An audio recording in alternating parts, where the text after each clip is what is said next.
Hello everyone, my name is William Amzalag and I want to welcome you to our 9th episode of Jeunesse Longevity TV. Jeunesse, we are redefining youth.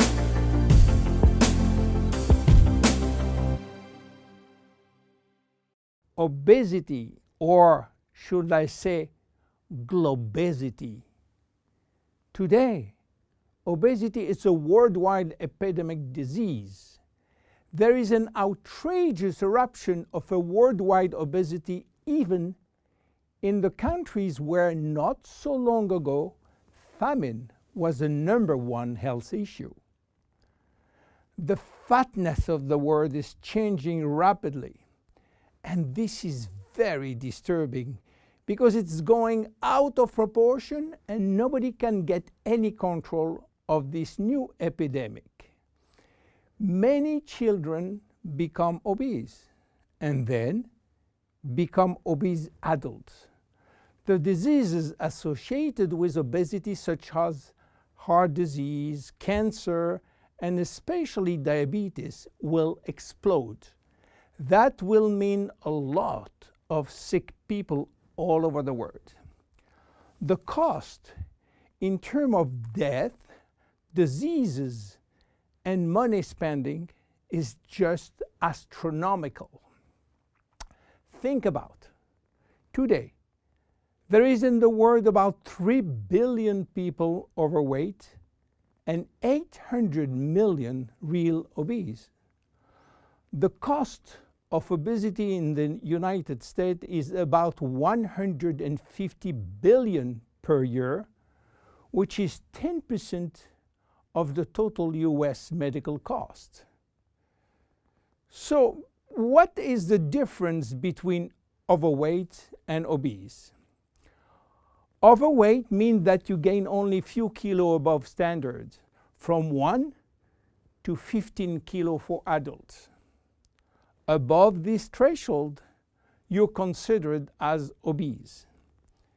If you wish to get more detailed information, then you have to calculate your BMI, which means your body mass index, by using the following formula: your weight in kilo divided by your height in square meters.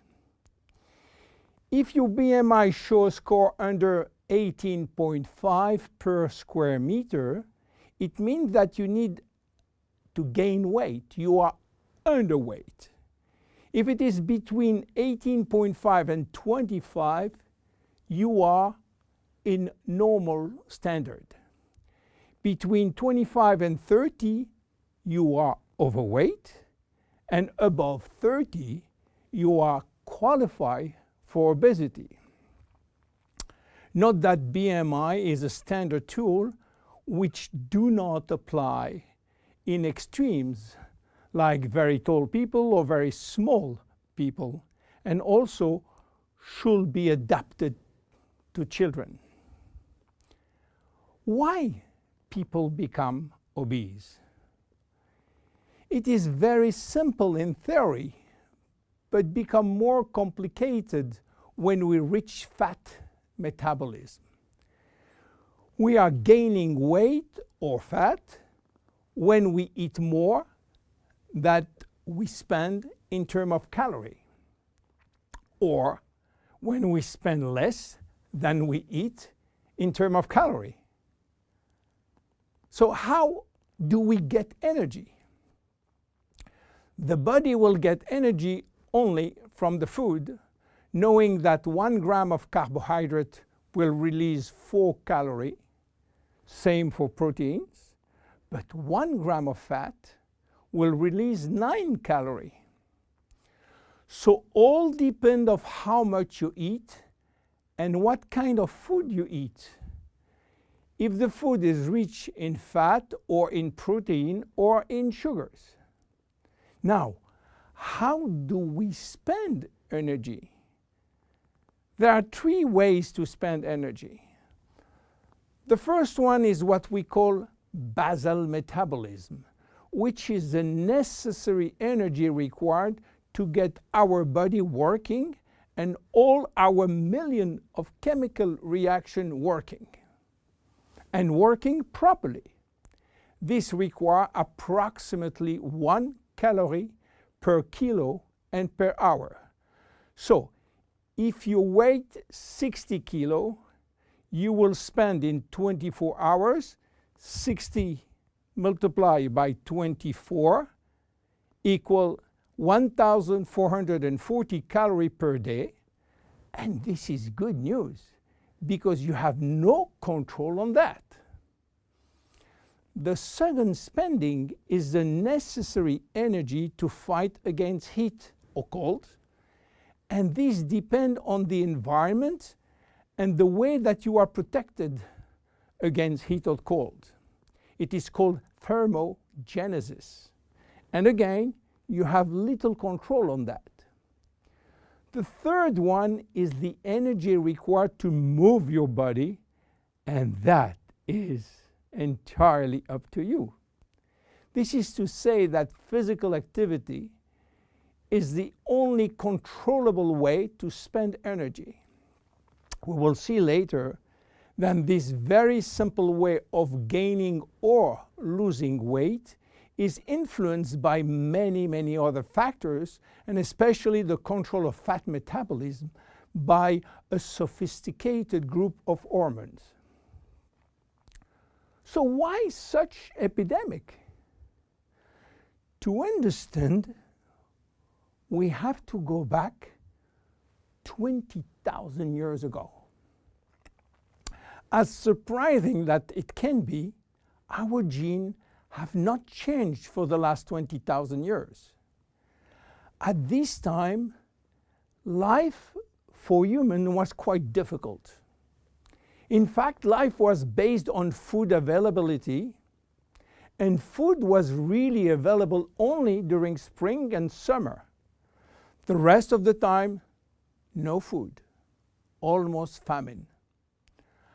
Our genes has to adapt and to work in accordance with this alternance of abundance and famine, and they create a kind of energy storage.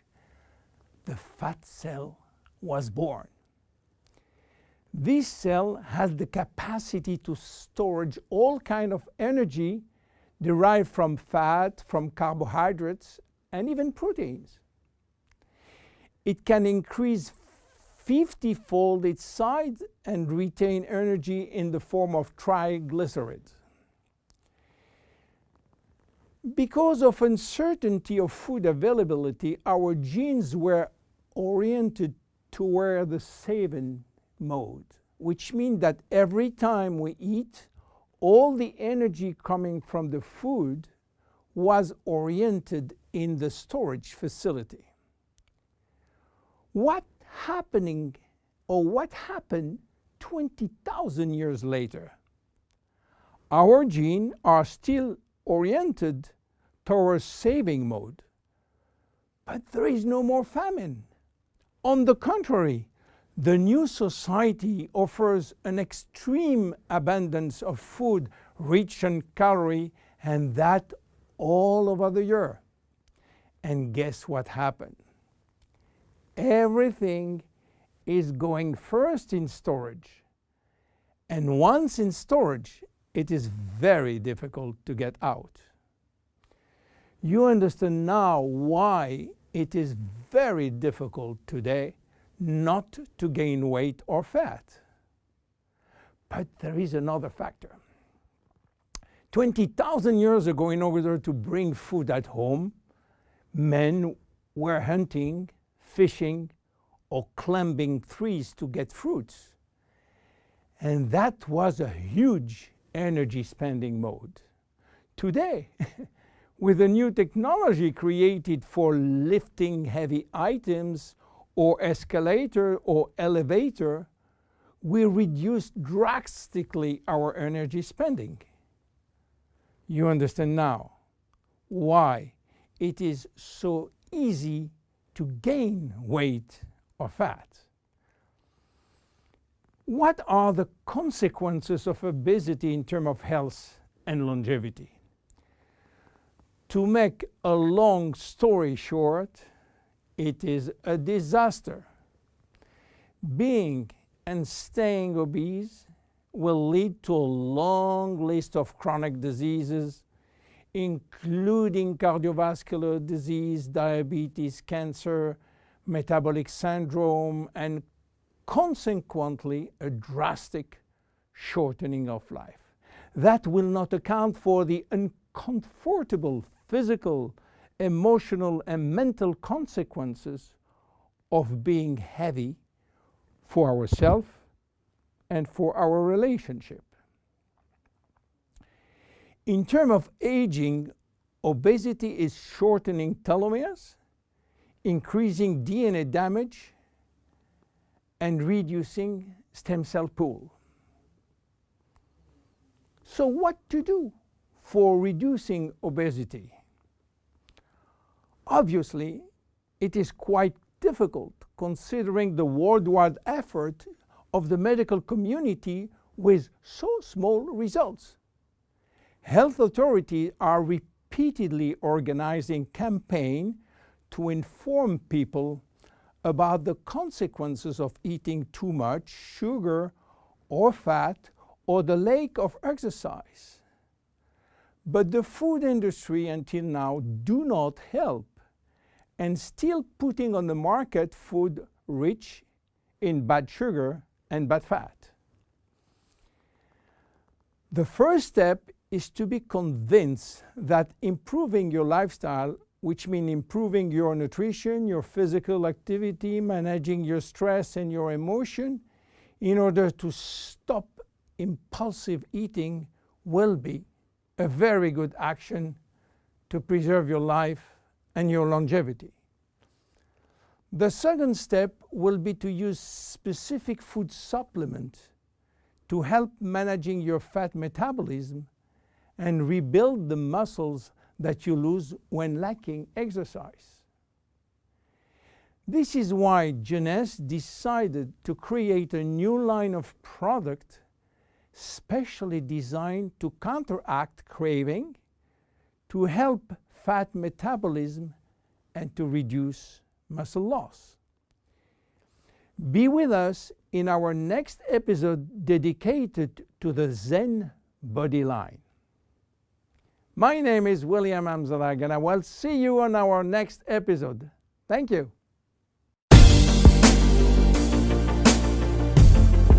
Jeunesse. We are redefining youth.